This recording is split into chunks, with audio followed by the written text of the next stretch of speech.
Si Jerica Hanmisi daw ay balak ng kunin ng San Miguel Beer para magkaroon sila ng isa pang scorer na maitatapat dito sa mga kalaban. Itong si Hanmisi ay matagal nang naglalaro dito sa PBA. Sa Magnolia dati napunta sa Terra Firma. At dito sa Terra Firma ang ganda ng kanyang pinapakita. Kaya nagka-interest itong San Miguel na makuha ito. Baka maging kapalit nito ay si Jeron Teng. Straight up trade yan. Itong si Hanmisi kapag napunta sa San Miguel, dagdag na 3-point shooter yan na kinakailangan nila ngayon.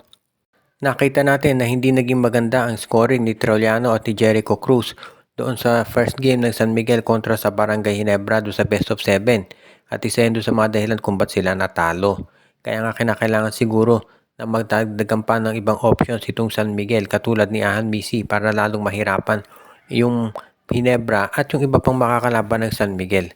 Kaya nga itong si Jericho Hanmisi ay balak nang i-acquire kapalit ni Jeron Teng. Kung sakasakali na ituloy yung trade, sa tingin ko magiging mas maganda resulta nito para sa SMB. Dahil itong si Coach Leo Austria, naghahanap yan ng mga players na pwedeng maipares kay Junmar Fajardo yung magbibigay ng support dito. At ito ang si Jerica Hanmisi ang nakikita natin na po pwedeng gumawa niyan. Si Hanmisi ay isang reliable 3-point scorer at yan naman talaga ang hinahanap ngayon ni Coach Leo Austria pati na ni Junmar. Dahil syempre kapag nado-double team sa poste si Junmar, kinakailangan magkaroon ng ibang option available. Kaya nga ito na talaga yung oportunidad para sa San Miguel. At ito naman si Jeron Teng kapag napunta sa Terra Firma, ayun magkakaroon na siya ng playing time doon para ipakita kung anong kaya niyang gawin. Hindi na siya yung katulad dito sa SMB na hindi nakapaglalaro. Kaya abangan na lang natin itong magiging trade kay Jeron Teng dito sa Terra Firma Jeep. Ang magiging kapalit si Jerica Hanmisi. Sigurado na magiging exciting ito para dito sa SMB. Lalo na at alam natin kung gaano ka tagal nang iniintay na San Miguel na makuha ang nasabing player. Napag-uusapan yung pagkuha ng mga bagong player. Ito raw TNT Tropang 5G ay isa dito sa mga interesado naman kay Shawnee Winston. Sa kasalukuyan kasi itong Converge Fiber Access, ang daming balita pagdating dito sa mga players na gusto nilang kunin. Kaya hindi na ako magtataka kung sakasakali nga na itong si Shawnee Winston talaga ay mapunta dito sa TNT. Alam na natin yung laro ng TNT talaga nakasentro dito sa mga tinatawag na wingmen. Kaya bagay na bagay si Shawnee dito sa playmaking na ginagawa ni Chot Reyes. At kung ikaw naman ang tropang 5G, gusto mo itong si Shawnee Winston, yan ang makasama ni Jordan Heading dito sa backcourt. Ang magiging mas malakas na lineup ng TNT ay itong Shawnee Winston, itong si Reynan Batak at itong si Jordan Heading.